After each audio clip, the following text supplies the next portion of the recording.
In this video I will show you how to visit the Rolling Waves skate park in Skate 4. So let's get right into the video.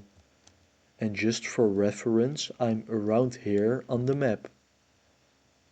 Now what you need to do is basically just follow me.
And that's it for this video.